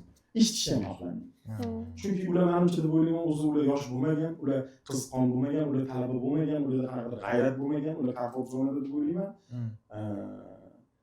Eshikni yumshoq yopib, ba'zi bir joylardan chiqib ketgan paytlarim ham bo'ldi. Ma'lum bir loyihalarimni kimgadir aytib berayotganimda, ishonasizmi, u loyiha ma'lum bir startup desak bo'ladi, o'zgarishlar. Shu narsani qilmoqchiman. Shu narsada menga faqat shu joyda sizning yordamingiz kerak desam, ular yordam bermayman demaydi hech qachon. Bilasizmi, inson yomon ko'rinish xohlamaydi. Yo'q demaydi. Lekin yordam ham bermaydi. Bu narsa sizga qanaqa ta'sir qiladi sanaligi? Menga insonlarning fikri, insonlarning energiyasi ta'sir qilmaydi. Umuman olganda men hammani energiyasini yig'ib yuraman, fikrini olaman, lekin bilasizmi, yakuniy fikrimni o'zgartirmayman hech qachon. Xuddi shu xarakter bor, baribir o'zini bilganini qildi deydi-ku. Men ishonaman, baribir meni aytganim, ya'ni yaxshi tomonga bo'lgan harakatlarim natijador bo'lishiga men ishonaman. O'sha bir kun kelib menga ishonmagan insonlar bor-ku. Men ularga ko'rsatib qo'yishni ham xohlamayman o'zi, to'g'risi. Yaxshiligicha o'sha paytda ko'rmasam bo'ldi bu insonlar. Sizga umuman ta'sir qilmaydi, baribir ham o'zingiz yo'lingizda davom etasiz, to'g'rimi? To'g'ri. Lekin men ulardan nima kutaman, bilasizmi? Ularga loyihalarimni, g'oyalarimni, fikrlarimni aytib berishdan men faqat bitta narsani kutaman. Sardor, shu joy zo'r ketyapti. Shu joy zo'r. Faqat sal buni qo'shsang yoki sal bunga urg'uni ko'paytirsang, to'g'ri bo'ladi. Yanada yaxshi bo'ladi deydi. Men unaqa bitta insonim bor, unaqa bilasizmi, kim? Moliya fakultetida ekan. Farhod aka Muhammedov. Men u inson bilan Xitoyga birga borganman, qanaqadir ma'noda mehrim tushgan. Universitetda meni eng yaxshi maslahatgo'yim deb bilaman inson. Bo'lmasa boshqa fakultetda ekan. Lekin ular bilan qaysidir davlatda, qaysidir konferensiyada ko'rishib qolsak, ustoz nima qolmadi, nima deysiz desam, Sardor to'xtab tur. Sen bunaqa qilsang bunaqa bo'ladi. Juda og'ir vazman. Ana gaplarida ko'pu yo'q, sho'si ko'pu deydi. Bo'rttirma yo'q. Shu bilan inson yaxshi g'oyalari, yaxshi maslahatlari ko'pincha menga plusga ishlab kelgan. Haligacha men u insondan maslahat olishga intilaman. Demak, ba'zi bir ustozlarim bor, u insonlardan yo'nalish olaman. Ba'zi bir ustozlarim bor, o'sha yo'nalishlarda davom etayotganimda maslahat olaman. Xullas, ishonasizmi, shunaqa ustozlarimni yaxshi ko'raman. Boshqa fakultetda ekani bo'lsa ham mana Nodir Akbarov. O'zimizning fakultetimizda ekani Dilshod aka. Bilasizmi, insonlar men uchun maslahatini olsam bo'ldi-da. Shu menga ularning gapidan energiya olsam bo'ldi. Keyin bitta Zandi akamiz bor, ularni aytmasam bo'ldi. Ularga boqiy ishlaygan odam bor, men otamdek, bilasizmi? Doim menga yordam berib, boshqacha beg'ubor odam-da. Men insonni bilasizmi, ichida g'araz niyati bo'lmaydi-ku, qalbi sof, toza bo'ladi. Shunaqa insonni bilaman. O'shani yaxshi ko'raman, ustozlarimizni yaxshi ko'raman, to'g'risi. Paxta emas, meni gapirishga majbur qilishyapti. O'zingizga aytmaganman, to'g'ri, lekin sizlarni juda hurmat qilaman. Nasib qilsin, kelajagingizda juda zo'r inson bo'lsam, men orqamdan rahmatli eshitishni xohlayman. Bugun nimadan faxrlanasiz? Bugun bilasizmi, respublika miqyosida juda ko'p natijalarga erishgan bo'lsa, ma'lum sport turlari bo'yicha, armiya bo'yicha. ulardan faxrlanmayman. Ulardan faxrlanmayman. Men bugun shu universitetni shu rahbariyati bilan bitta jamoada kichkinagina talaba va xodim sifatida ishlab turganimdan faxrlanaman. Bilasizmi, bu universitetda yo'llar juda katta. Bu universitetda faoliyat yuritgan inson hech qachon kam bo'lmaydi. Bu universitetning nomi qattiq bo'lishi mumkin. Lekin bu universitetga men qanaqa baho beraman bilasizmi? Boya aytdimki, ertalabdan kelgan paytim. Bu universitet o'g'lim edi. Xuddi shunaqa. Men bu universitetni to'g'ri jonim bilan yaxshi ko'raman. Boshqa universitet, ko'p universitetlarga boraman. Bir haftada bir marta qaysi universitet, oxirgi marta universitetga borganim uyimiz yonida, demak Toshkent davlat agrar universiteti bor. Juda katta nufuzli universitet, bilasizmi? Men shu universitetga topshirib kirish o'qish xohlardim. Lekin men o'zim universitetim bilan solishtira olmayman, binolarini yoki odamlarini solishtiraman. Baribir ichim Toshkent davlat iqtisodiyot universiteti turaveradi. Xullas shunaqa qilib bugungi kunda faxrlanadiganim shu universitet bitiruvchisi bo'lganimdan. O'tgan yil bilasiz, o'tgan yil bitiruv oqshomi bo'lmadi. O'tgan yil 4-kursdagi diplom topshirish marosimi bo'lmadi. Bu yil men diplom topshirish marosimida Toshkent davlat iqtisodiyot universiteti rektori Teshabayev To'lqin Zakirovichdan diplom olish xohlayman. Men 2 yildan beri shu narsani orzu qilib turibman. 4 yildan beri meni onam universitetga kelmagan. Chunki arzirli yutug'im yo'q edi. Bilasiz, stipendiyadan ko'ra nishonni olgan paytimdan rasmlarni ko'rib rektorimizdan oldim. Rasmni onamga ko'rsatib oldim, ona desam, "Nima meni chaqirmading?" dedi. Keyin shu payt aytdim, "Ona, arzirli yutug'im, u arzirli yutuq emas, siz keladigan darajada katta yutuq emas, deb ona desam, bilasanmi?" dedi. "Sen har bitta yutug'ingni men qanaqa faxrlanishim, o'sha joyda turish xohladim" dedilar. "Ona to'xtang" dedim. Eng katta yutug'im, men umrim davomida menga o'zgarishimga, meni kuchli bo'lishimga sabab shu bo'lgan universitetning diplomini olgan kuni, ya'ni rektordan diplomni olgan kuni siz chaqiraman deb yozdi. Ota-onalar konferensiyasi, diplom topshirish marosimiga onam ishtirok etishlarini, o'sha joyda o'tirishlarini, rektorimizdan diplom olib turganimda onam kelishlarni juda xohladim. Juda eng katta xohishingiz. Hozirgi paytda men kutayotgan eng katta, balki intilayotgan narsam shu deb o'ylayman. Xo'p, unda ko'z ostingizga olgan qizingiz bormi? Shunaqa savol bor edi, uylanganmisiz yoki ko'z ostingizga olgan qizingiz bormi? Tak, yo'q. Reklama qo'yadi. Meni qarashlarim boshqacharoq. To'g'risi. Men birinchi o'rinda o'zimga qat'iyat bilan aytaman, baxtim yo'q.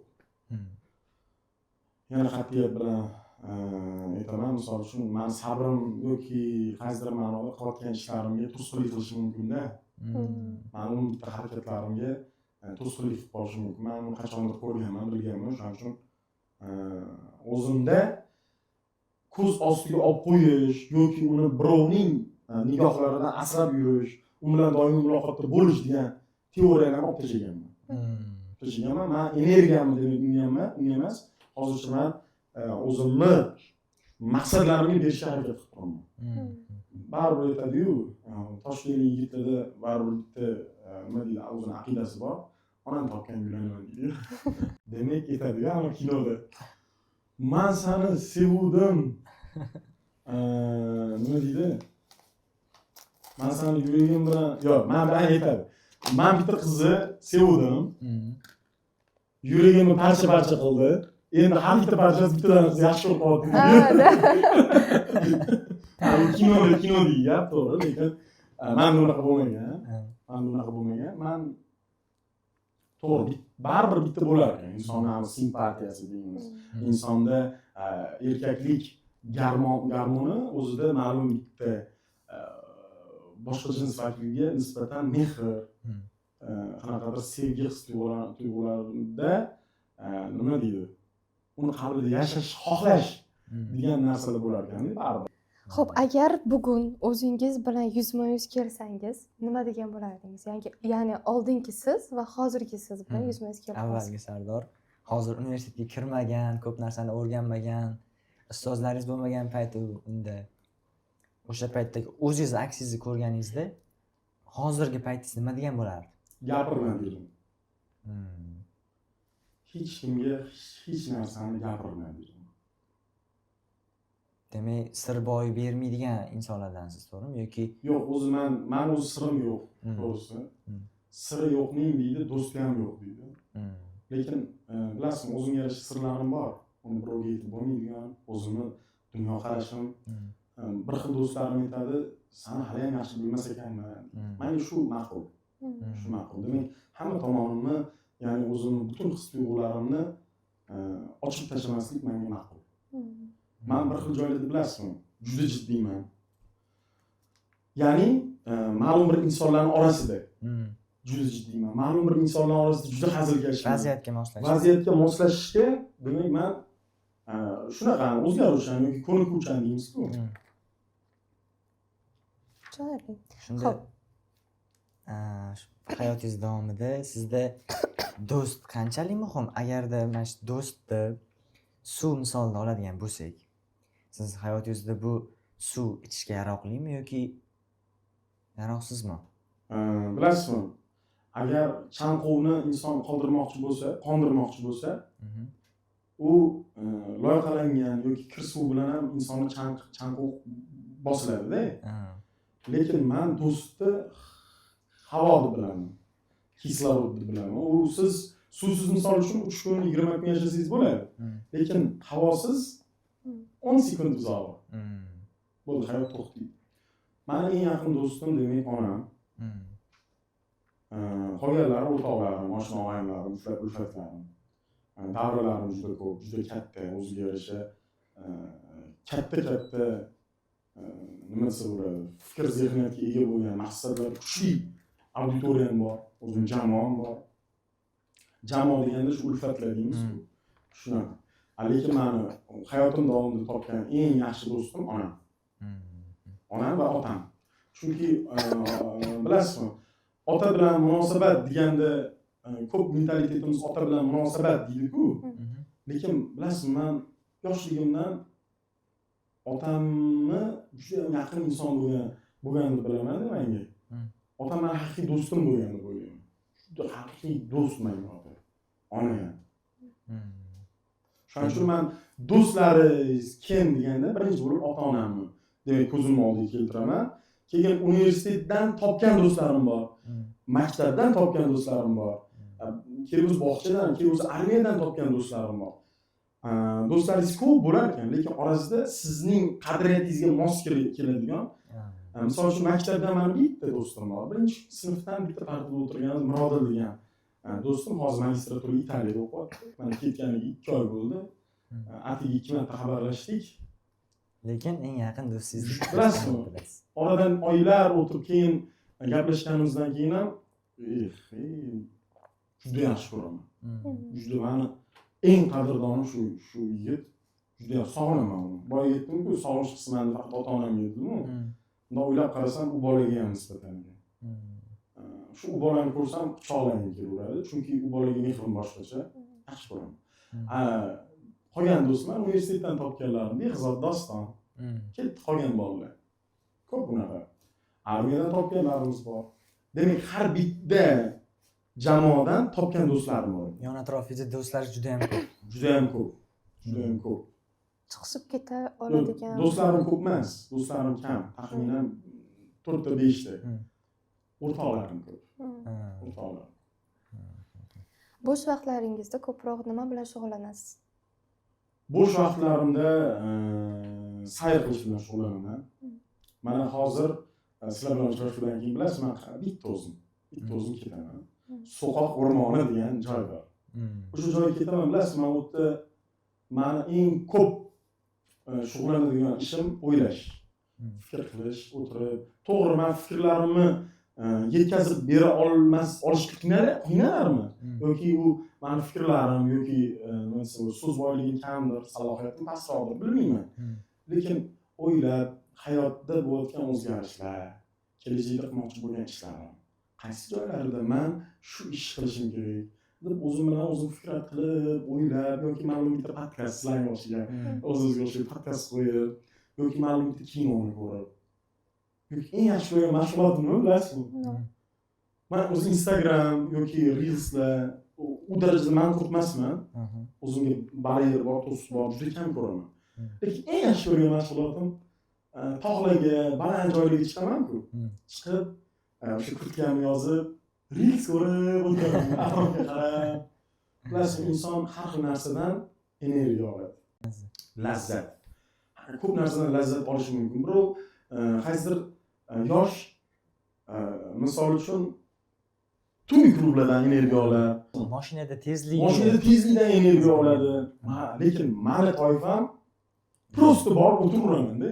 prosta yuraveraman peshkom yurib tomosha qilib borib o'sha tog'larni chiroyli joylarini ushlab ko'rib man shundan energiya demak tabiatni juda ham yaxshi ko'raman yoshligimdan shunaqa yaxshi ko'ramanki qarab o'tiraveraman ayniqsa shu mana oxirgi Turkiyada bo'lgan bo'lsak Turkiyada dengiz bo'ylarida yoki Tojikistonda bo'ldim Qayraxon degan joy bor xuddi dengizga o'xshaydi shunaqa atmosferani beradi Qayraxon juda chiroyli o'tirib dunyoni go'zalligidan bilasizmi lazzatni olish bu narkotik-ku men uchun narkotik shuning uchun mazza qilaman Sardor aka shunday hozir men tushunishim bo'yicha siz ko'proq o'zingiz bilan o'zingiz qolishni yoqtirasiz chem do'stlar bilan yoki ularga nimadirlarni aytib fikr almashishdan ko'ra o'zingiz bilan o'zingiz yo'q nima qilayotganingizni bilib olish kerakmi yo'q demak bu savolingiz to'g'ri savol berganingiz to'g'ri siz yolg'izlikni siz introvertlikni yaxshi ko'rasiz demoqchisiz yo'q men o'zi ekstravertman man o'zim bilan o'zim qolsam faqat qanaqadir ma'noda qurolimni o'tkirlayman-da man o'zimni fikriyatimni o'tkirlashga harakat qilaman-da o'zimni yurish tutish qaysi joylarda qanaqa qilish qanaqadir ma'lum bitta bo'lgan qiyinchilik hodisani o'zimdan chiqarib yuborish degan narsalar uchun man o'zim bilan o'zim qolishga harakat qilaman lekin o'zim bilan o'zim qolishni aksariyat holida agar yonimda tabiat bo'lmasa yomon ko'raman yonimda demak tabiat men ko'rmoqchi bo'lgan chiroyli manzara bo'lmasa o'zim bilan o'zim qolishni yoqtirmayman aytmoqchi bo'lganim mani davram do'stlik davri man do'stlar bilan qanaqadir ma'noda obod yigitman-da shuning uchun yolg'iz qolishni juda ham yoqtirmayman man aytolmayman bitta o'zim sayr qilishni yaxshi ko'raman o'ylab bilasizmi bitta o'zingiz sayr qilgan paytingiz hech nimani o'ylamaysiz u boshqa olamga tushasiz qarab mana daraxtlarni yashilligini qarab olmaxon o'tib ketdi xuddi shunaqa fikrat bilan yashayman lekin boyagi so'ragan savolingizga javob do'stlarsiz yasholmaysiz o'zingiz aytganingizdek baqir chaqir bolalar bilan energiyali bu joylarga borish nima desa bo'ladi ko'ngil xushliklar deydiku ular siz mana do'stlarsiz demak do'stlarni davrasisiz ular bilan samimiy muloqotlasiz ular bilan siyosiy fikrlasiz ular bilan dunyoda bo'layotgan o'zgarishlarni gaplashasiz man yasholmayman nima tasavvur qila olmaysiz yo'q man demak ko'rgan narsamni o'zim fikr qilib o'ylashim kerak va do'stlarimga yuborib doim aytib berishim kerak o'zingiz aytib o'tganingizdek har kuni kechqurun menimcha uyingiz atrofida yurishni yaxshi ko'rasiz bir o'zingiz ham daraxtlar men hozir bir o'zim ko'pincha bir o'zim yuryapman chunki bitta Abdurahmon degan mana shu joyda mehmon bo'lgan aytavering Abdurahmon degan mana shu joyda mehmon bo'lgan yigitimiz chiqaman o'rtoq chiqaman man san bilan peshkom yuraman har kuni voy man har kuni o'zim sportsmenman deb bilasizmi skameykaga o'tirib oladi toxta dedim yo'llarni kesib chiqaylik deydi kesib chiqaylik shu bo'ldi ketaylik oxiri metroda ketaylik deb qo'yadi juda ko'p masofani bosib qo'yamiz u yoqqa qaytguncha уже insonni irodasiga bog'liq qaytib kelish u yigitimiz metroda ketamiz baraka topib keyin shu bilan taxminan bir 4-5 kun chiqdik u chiqmagan qo'ydi ko'rayotgan o'zing Abdurahmon shu gaplarim esingda qolsin hayoting davomida oddiy peshkom yurishni oxirigacha olib bora olmadingmi yo'q men aytmayman tushundilarmi tushundim bir so'z bilan siz kimsiz ya'ni bir so'z bilan o'zingizni qanaqa ta'riflaysiz aktyor aktyor nimaga Bilasizmi uni? Men boya aytdim, aktyorlikni ham mahoratli vaziyatga qarab moslashaman. oboradigan aktyorman deb o'ylayman-da, chunki atrofimdagi ko'pchilik aytadi. Sardor shu darajada o'xshatyapsan deydi. Shu darajada joy-joyiga qo'yapsan, shu yo'nalishda, shu sohada sen yillar davomida ishlagandek qilyapsan bu ishni. Menimcha men aktyorman deb o'ylayman. Chunki hayotda aktyor bo'lmasangiz ham bo'lmaydi. Chunki hayotingiz davomidagi yon atrofingizdan kelayotgan yomon energiya, tosh otishlar, sizga ishonmasliklar, sizni jo'shib turgan energiyangizni sindirishlari uchun chap berish, bilasizmi, doim mana shunaqa kulib turishni ham odam aktyor bo'lsa o'zimizni kasal qilib qo'yadi, o'zimizni sindirib qo'yadi. Balkim mani vaziyatimda, balkim mani holatimda. Yana bilmadim. Shuning uchun men bittada aytdim sizga aktyorman. Keyin odamda baribir ham qanchalik jo'shib tursangiz ham charchash degan narsa bo'ladi-yu, Sardor aka. Misol uchun siz kuni bilan baribir ishda bo'lasiz, nimadir harakatida bo'lasiz. Charchoq, nimadir yarim yo'lda misol uchun tashlash niyati, biror bir maqsadingizga yeta olmasdan qoldirib ketgan vaziyatlaringiz bo'lmaganmi? Bo'lgan. Yoki qanaqadir stop bo'lib qolasiz. Stop bo'lib qolaman ko'pincha. Stop bo'lib qolaman, lekin o'sha payt menga ozgina vaqt kerak bo'ladi. Vaqt kerak bo'ladi. Demak, stop bo'lib qolganimdan keyin men o'zimni o'sha yo'nalishga yana tushirib olishim uchun ozgina ma'lum bir vaqt, bu bo'lishi mumkin 3 kun, bu bo'lishi mumkin o'zi 1 oy. Prosta o'zimga dam beraman o'sha payt. O'zimga bo'ldi, o'zingni chalg'ib deyman va orada ma'lum bir vaqt o'tgandan keyin yana qaytib o'zimning yo'nalishimga, o'zimning maqsadim tomon harakatlarimga yana tushib olaman, jo'shib ketaman. Ana sho'ng'ib ketadi deydi-yu, shunaqa. Shu ichingizda yig'ilib turganlarni o'zi aytgandek qaysidir tog' atroflariga, o'rmonlarga. Ma'lum bir insonlar bilasizmi, shunaqa talabalarimiz yoki shunaqa insonlarimiz bor. Ular ichiga yutib yuraveradi, lekin men boshqacharoqman. Men birovga etib chiqarib yuboraman. Etib shunaqa voqea bo'ldi, shunaqa bo'ldi, bekor bo'ldi deb men etib bo'ldi, yengil tortdim, bilasizmi? Agar men shunaqa qilmaganimda, menimcha hozir ko'rinishim bu yoshni bermas deb o'ylayman. Agar shu darajada men energiyam, menga kelgan udarlarni yaxshi kulib turib qaytarib birovga etib chiqarib olmaganimda, menimcha bu joyda hozirgidek bo'lmassiz. Hozirgidek haligacha energiyaga boy talaba sifatida sizning oldingizda o'tirmagan bo'laman. Bu narsa yomon demoqchisiz. Misol uchun ba'zi birlar bor, nima bo'layotgan bo'lsa ham hayotida umuman gapirmaydi. Ichida saqlab turaveradi o'ziga o'zi. Shunaqa. Etmay, ichida saqlab, keyin u bilasizmi, saqlangan paketga o'ralgan non bor-ku, non bor bu xolodilnikda tursa ham mog'or bo'lsa-da, odam ichida saqlasa, unga kelayotgan udarlar qachondir u nafratga aylanib boshlaydi-da. Nafratga aylanib, butun hayotdan norozilik kayfiyatida kimnidir molini yoki kimnidir jonini talab qo'yishi mumkin. Agar men shunaqa energiya bilan yashasam, birovni molini kerak bo'lsa, birovni jonini ham talab qo'yishi mumkin deb men bunga ishonaman. Menda shunaqa shiddat bor-da, tez. Shiddatim kuchliroq. Agar menda birovga gapirib, etib energiyasini chiqarib olmaslik bo'lganda, men birovdan alamimni kuchliroq qo'yishim mumkin deb o'ylayman. O'sha talabalarimga iltimos qilaman. Etib chiqar, gapirib chiqar, bor.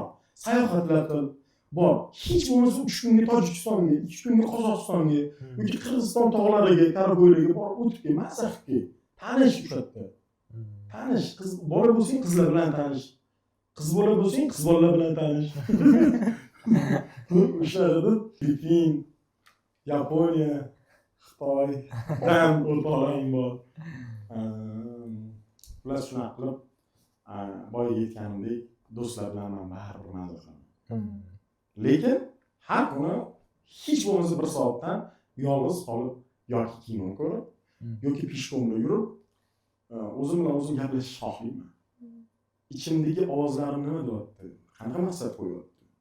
Ta'lim, demak, ruhimdan kelayotgan signal meni jismoniy salohiyatim erishishga qodirmi degan ichimdagi qanaqadir falsafalar meni doim har kuni demak qiynaydi. Javob topishga harakat qilaman. Shunda baribir ham talabalarda shunaqa narsa bo'ladi. Endi sizda qaysi yoshingizdan boshlangan bilmayman. aynan kimnidir nima desa bo'ladi, o'zini idealdagi odam deb biladi-yu. Misol uchun qaysidir ustozi bo'lar yoki biror bir taniqli odam bo'lar. Aynan o'z undagi narsalarni, hislatlarini, o'zini tutishlarini o'ziga o'rnak deb oladi va o'sha darajaga chiqishga harakat qilib yuradi. Misol uchun sizda ham kumir, menimcha kumir. O'sha kumirga o'sha darajaga chiqishga, o'shanaqa odamga o'xshashga harakat qilaveradi. Sizda shunaqa kumiringiz bormi va o'sha kumiringizga yetyapsizmi hozir? Shunaqa inson bor. Agar men yetishim mumkin edi, qaysidir ustozimni yoki qaysidir akamni yetishim mumkin edi. Lekin men atrofimdagi insonlardan bilasizmi, qaysidir xarakterini, ya'ni yaxshi energiyalarni olib, yaxshi energiyani o'zimga singdirishga harakat qilib borar ekanman, lekin men u insonlarni o'zimga kumir deb olmas ekanman. Kumir deb men o'zimga otamni bilaman. Otamdagi kelajakda oila boshlig'i bo'lishi, otamdagi qarindoshlarni ushlab turadigan, bilasizmi, baribir qarindoshlarning orasida ham bitta inson qarindoshlarning oqibatini, mehrini bir-biringizni ushlab turadi-da. Shunaqa inson bo'lishi, otamdagi er bo'lishi, otamdagi ota bo'lishi, otamdagi o'g'il bo'lishi, otamdagi kasb egasi bo'lishi, otamdagi muomala egasi bo'lishi doim harakat qilaman. Menimcha otamning darajasiga yetishimga 20 yilcha bor deb o'ylayman. Juda kuchli, bilasizmi? Insonda psixologiya bo'ladi, insonda manipulyatsiya bo'ladi, insonda muomala, so'z boyligi, bir nima degan o'zining skillari bo'ladi-ku. U taraflama, umuman olganda hamma taraflama meni kumirim bitta shu otam ekan, men o'ylab qarasam. Doimo otamga o'xshashga harakat qilgan ekanman. Hozir shuni eslab. Qolgan insonlardan, ustozlaringizdan faqat yaxshi taraflarni demak olishga harakat qilaman. Ustozlarim menga tajriba, baribir men qaysi sohadan ketmoqchi bo'lsam, o'sha sohada, o'sha yo'nalishda men ustozlarim bor. O'sha ustozlarning hayotiy tajribasi menga o'rnak sifatida xizmat qiladi. Ulardan men maslahatlar olaman, boyagi aytganimdek. Ma'lum bir odatlarini o'zimni shakllantiraman, lekin u insonlarni men o'zimga baribir kumir deb bilmayman. Chunki bilasizmi, nimaga? Hammani bir yaxshi, hammani bir yomon odati bor deydi-ku. Lekin ota beqiyos-da men uchun. Otada inson yo'q. Ota tengsiz-da, o'shaning uchun otamni men ayb ko'rmaganman. O'shaning uchun men otamni o'zimga kumir deb bilaman. Keyin bizlarning hamkorlarimiz finjon choylaridan olishingizni so'radik. Voh, hozir kamera tugagandan keyin yeb ko'raman. Bevara yeb ko'ring. Hozir yesam och ekan, bilmasligim shu. Yeb ko'rishni va'da beraman. Sizlarning nomingizda, lekin mazaliga o'xshayapti. Xo'p. Oylikdan oylikka yashash odatidan chiqish mumkinmi? Voh. Yo'qmi? Oylik bilasizmi? Oylikdan oylikka yashashdan chiqish mumkin. Oladi chiqish mumkin. Komfort zonaga tushgan odamlar qarzlar evaziga. Ular oylikdan oylikdan chiqdim deydi, qarzlarga botib ketishadi. Bilaman-ku, insonlarni ko'rganman. Misol uchun universitet menga berayotgan ikkita stipendiya yoki ma'lum shu yarim stavka ishlayotganim uchun oylik maoshi. Bu menga yetadi. Menga kuniga 5600 so'm yetadi deydi, deputat chiqib. Demak, universitet menga berayotgan e'tibori, kontraktlarimni, misol uchun yoshlik ittifoqi yoki boshqa tashkilotlar to'lab berishlari, qo'shimcha stipendiya bu menga yetadi talaba bo'lganim uchun. Lekin meni bilasiz, boshqa mas'uliyat bor-da. Hozir agar meni hisob raqamimni olsangiz ham, shu universitetdan tushgan mablag'lar ma'lum bir darajani tashkil qilsa, lekin ko'rsangiz hayron qolasiz, sarflayotgan xarajatlarim katta summani tashkil qiladi. O'zbekistonda, umuman butun dunyoda pulning qadri baribir tushib boradi. Pulning qadri baribir butun dunyoda tushib boradi. O'shaning uchun men aytardim, oylikdan oylik emas, inson o'ziga baribir boshqa regulyatorlarni ham yaratib qo'yish kerak deb o'ylayman. Chunki kutilmagan voqealar bo'lishi mumkin, kutilmagan xarajatlar bo'lishi mumkin. Shuning uchun inson kutilmagan vaziyatga doim tayyor bo'lishi kerak. Markaziy bankda moliyaviy savodxonlik bo'yicha dastur bor. Shu joyda aytadi. Siz demak har oyligingizdan 10%ni adashmasam jamg'arma yostiqchasi sifatida yig'ib borishingiz kerak deydi. Shunaqa qilib, xullas, endi u moliyaviy iqtisodiy tendensiya, ular ketdi boshqa mavzu.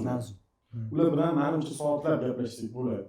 O'zim doim bilan bitta narsani orzu qilaman. Mana shunaqa podkast bu umrimda birinchi marta podkastda ishtirok etyapman. O'shaning uchun fikrlarim tarqoq, fikrlarim sayoz, tog'dan tushsa bog'dan yo'qmi, bog'dan tushsa sevgi muhabbat, allangan yo'q, beyor dunyo. Men agar orzu deganim shu podkast qaniydi deyman. Siyosiy mavzular bo'ladi-ku, siyosiy, iqtisodiy mavzu shu joyga fikrini borib ber desa, men shu darajada o'zimni bilaman, qanaqadir o'sha mavzuga shiddatim bor deb o'ylayman. O'sha mavzuga ham doimiy kuzatib boraman siyosiy jarayonlarni, butun dunyoda bo'layotgan o'zgarishlarni, geosiyosiy voqealarni. O'shaning uchun men o'sha mavzuda gapirishga doim intilganman, harakat qilganman. Bilasiz, do'stlarimiz davrasida ham o'sha mavzuda gaplashishga harakat qilar ekanmiz-da, lekin oxirgi marta bitta narsani o'qib qoldim. Qashshoqlar deydi, siyosat bilan iqtisodiyotni ayblaydi. Boy va aqllilar u davlatdan ko'chib ketadi deydi. Bu fikr ko'chib ketish degan narsa bu Yevropadan kirib kelgan, lekin men boyga aytganimdek, baribir vatan shu paytgacha misol uchun 15 marta atigi mendan ko'p juda ko'p chet davlatlarga borganlar bor. Juda ko'p sayohat qilgan talabalar bor. Men endi 1 yil, 2 yildan beri shu davlatga chiqdim deb maqtanib o'tirishga arzimaydi. Lekin men bitta his-tuyg'uni doim samolyotda uchganimda ham, qo'nganimda ham his-tuyg'uni his qilaman. Men bu his-tuyg'uni balki talabalarimiz ham his qiladi. Samolyotga demak Uzbekistan Airways yoki Turkish Airlines'ga o'tirsak, shunda samolyot O'zbekiston yeridan, ya'ni uchish-qo'nish yo'lidan shunda uziladi-yu. Uzilgandan keyin ovoz kelib biz havoga chiqib oldik degan bir qanaqadir go'lis ovoz keladi-ku. Vaqt o'zimni oynani ochib shu darajada xursand bo'lib ketaman, ishonasizmi? Shu darajada xursand bo'lib ketar ekanman, u boshqa kim bo'lsa-da, voh, ketyapman degan narsa. Lekin orada 10 kun, 15 kun, 20 kun, 30 kun bo'lib qaytib O'zbekistonga qo'ndi degan uchish-qo'nish yo'liga qo'ndi. Siz eshigimizni bitta ochib, shundoq bilasizmi? Tushib yerimizni o'pkilarim keladi-da. Oh, jonajon Toshkent, ona vatanim. Katta 3 kun, 4 kundan keyin Samarqandga boraman. Yoki Buxoroga boraman, sog'inaman. Viloyatga juda ko'p boraman. Nimaga bu? Menimcha vatanni yaxshi ko'rganimdan bo'lsa kerak. Men doim aytaman, qo'shni davlatlarimizga juda ko'p ne'matlar va bizning mana shu sobiq Sovet davlatlariga juda ko'p ne'matlarni berganda. Misol uchun, bilasizmi, Qozog'istonda juda ham bepoyon yerlari, cho'llari, Qirg'izistonda juda go'zal tabiat tog'lari, Tojikistonda tog'lari yu daryolari juda go'zal, takrorlanmas tabiati, boyliklarga, madanlarga juda boy. Yoki Turkmanistonni bilasizmi, gazi yoki tog'i cho'li, akik manaqasi deymiz, nima deydi, daryolar deydi, juda go'zalliklar berganda, lekin O'zbekistonga hamma narsa berilgan. Suv desa bor, cho'l desa bor, daryo desa bor, quriyotgan orol desa bor. Yo'q, nima desa hamma narsa muhayyoda, shirin mevalari bor. Men o'shaning uchun doim vatanimga qaytsam xursand bo'laman. Birinchi bo'lib Shohruxga Boymurodovdan qolib ketgan an'anamiz bor. Qaysidir joyda uzoq masofadan kelsak, birinchi bo'lib Zig'ir boramiz. Osh ishga boramiz. O'tirib oshimizni eslaymiz. Mana oxirgi bo'ldi, tuflishib, shu bilan yana Toshkentga hayotimizni davom ettiramiz. Toshkentni yaxshi ko'raman. Agar hech mumkin bo'lganda, tilimizni yetardim.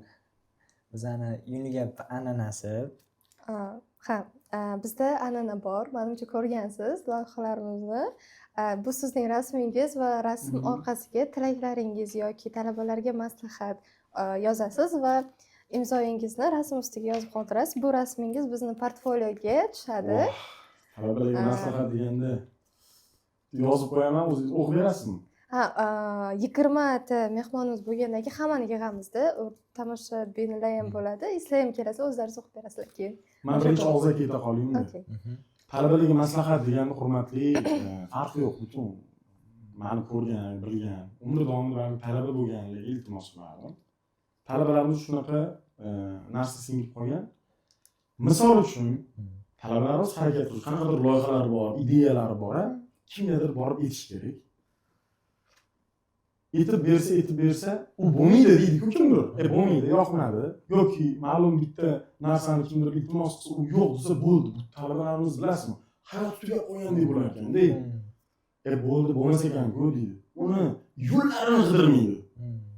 U bitta odam sizga yo'q degan javobni bergani bilan u hayot tugab qolmaydi, to'xtab qolmaydi. U harakat qilish kerak, uning izini, uning olib boradigan yo'lini topish kerak. Bizning ko'p talabalarimiz sal harakat qilishadi o'zi. Sal harakat qilishadi. Bo'lmay qolsa, bo'lmadi deb ketaverishadi. O'sha yo'nalishdan qaytishadi orqaga. Lekin meni iltimosim o'sha yo'lni qattiq ushlab yoki boshqacha manyovrlar bilan bo'lsa ham o'shanga erishishga harakat qilsa, insonni yo'lini baribir ochib yuboradi. Baribir yo'l ochiq bo'ladi.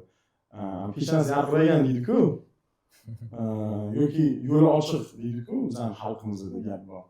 Buni olganda bitta narsani boshladimi, o'shanga olib boradigan bitta emas yo'l. Yoki bizning talabalarimiz bir marta harakat qiladi, bu yutqizdim deb orqaga qaytadi. Yo'q. Kerak o'zi 100 marta harakat qilish kerak. Qilmoqchimi hayotda o'sha natijani ommaga ko'rsatmoqchimi? Tinimsiz harakat qilish kerak. Foyda ish koeffitsiyenti nechi foiz misol uchun? Nechidir foiz, lekin hayotda hisoblangan 3%. Ma'lum bitta ishni bilan ma'lum bitta maqsadga yetish uchun agar siz harakat qilsangiz, demak 3% natijaga erishishingiz mumkin. Lekin siz boshqacha yo'llar bilan katta natijaga erishishingiz mumkin bo'lar ekan. Demak, buni men hayotiy misolida Jack Maning hayotini agar imkoniyat bo'lsa kitoblarini o'qisanglar, imkoniyat bo'lsa o'shani spichlarini tinglasanglar, men o'sha xitoylik Alibaba asoschisi Jack Madan ko'p energiya olganman. Ana endi bolalarga demak bu gaplarni yozmagan boshqa narsa yozaman. Sizga tilak yozadi. Sizlargami? Demak talabalarga nima bo'lishidan qat'iy nazar to'xtab qolmasliklarini, o'zini maqsadi sari oldinga qadam bosishini aytib qolardi. Xo'p, yana bir savol bor. Sardor aka, siz bugun baxtlisiz chunki. Voh. Men juda baxtliman, rasman, chunki xohlagan, men harakat qilayotgan ko'p ishlarim balki ustozlarimning qo'llab-quvvatlashi bilan bo'lib kelyapti. O'xshab kelyapti. Men o'shaning uchun baxtliman. Nima desa bo'ladi? Meni rejalashtirgan ishlarim doimiy bo'lib kelyapti. Shuning uchun men balkim baxt o'zi tushuncha deydi-ku, baxt degan narsa bor-ku. Balkim men noto'g'ri talqin qilarman. Baxt nima desa, men balkim unga javob ham bera olmasman. Lekin singlim, opam, onam, oilam meni yonimdaligi men uchun baxt. Shuning uchun o'tirganimda baxtli bo'lib ketaman, to'g'risi. Baxtliman xullas. To'g'risi. Men yozdim sizlarga, sevinglar, baxtli bo'linglar deb yozib qo'yaman. Balkim o'zimga anaqadir bu.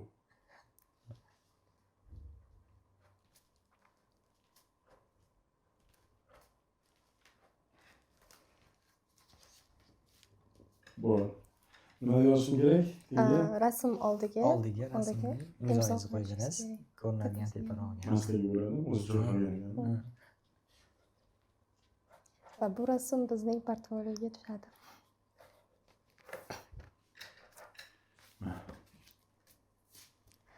Bundan tashqari sovg'amiz bor sizga.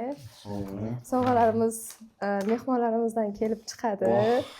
Bu sovg'a Bu sovg'ani ochib hammaga ko'rsatishingiz kerak, chunki hammaga qiziq bu. Yo'q. Ya'ni boshqa birinchi o'zim ko'rib olay. Taxtida. Nimadir ekan? Tommi? Bir ochib ko'ring. Oldingizmi? Ha, oldim.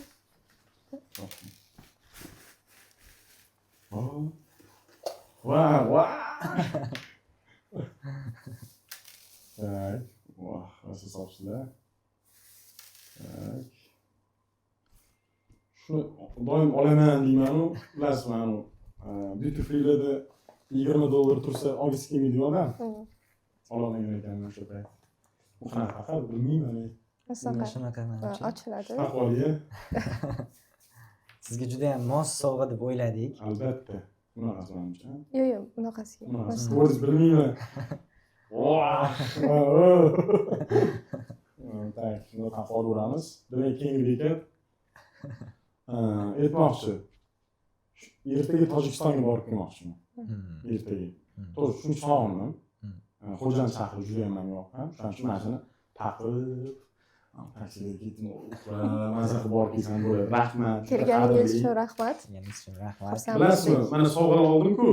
Misol uchun bu soatim ham Belorussiyadan kelgan o'qituvchimizdan sovg'a. Bu kostyumim o'sha yaqin do'stimdan sovg'a. Men iloji boricha harakat qilaman, qaysidir joylarga borsa o'sha menga sovg'a berilgan narsalarni taqib borishga yoki o'shandan foydalanib borishga juda harakat qilaman, chunki ular menga qadrlida. Ular menga o'sha sovg'ani bergan insonning energiyasini eslatib turadi.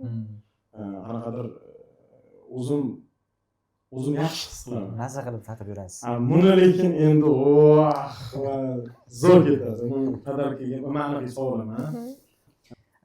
Va podkastimiz so'ngida bugungi mehmonimiz Sardor aka Afzalovich bilan ko'plab mavzular haqida gaplashdik, ularni yaqindan tanidik va International Club chetga chiqish haqida ham ko'plab ma'lumotlar oldik.